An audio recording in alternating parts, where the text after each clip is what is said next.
Welcome to this week's Economic Recap with our economics editor, Stephen Keppel. And Stephen, this has been a week dominated by immigration news. There have been hearings at the Supreme Court debating this issue, but other immigration news that made headlines is the fact that more immigrants are now going back to Mexico than those coming into the United States from Mexico. As an economist, how do you explain this? It's a combination of factors. The first is that obviously the U.S. economy is weaker than it has been in the past few years because of the Great Recession. We're also seeing that the Mexican economy is doing better. It's becoming more stable. There are more opportunities in Mexico.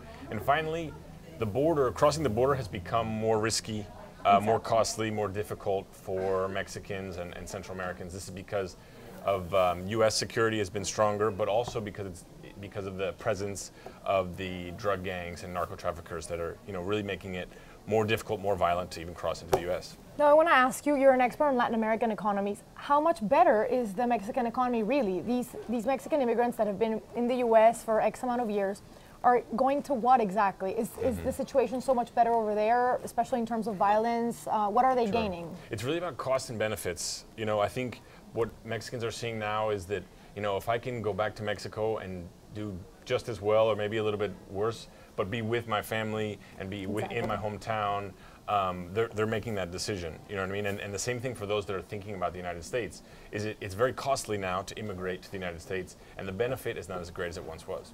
Now, what I want to ask you as well, which is very important to our audience, is how does this impact the U.S. economy? Over the long term, if this trend continues of sort of zero net immigration from Mexico, it's actually a negative thing. We need immigrants, younger immigrants, especially young, talented immigrants coming into our workforce, because as we get older, as a country, the baby boomer generation retires. Exactly. Somebody's going to have to pay for their weight on society. Exactly, Social Security, Medicare, things like that. The United States has done better in this regard because of immigration.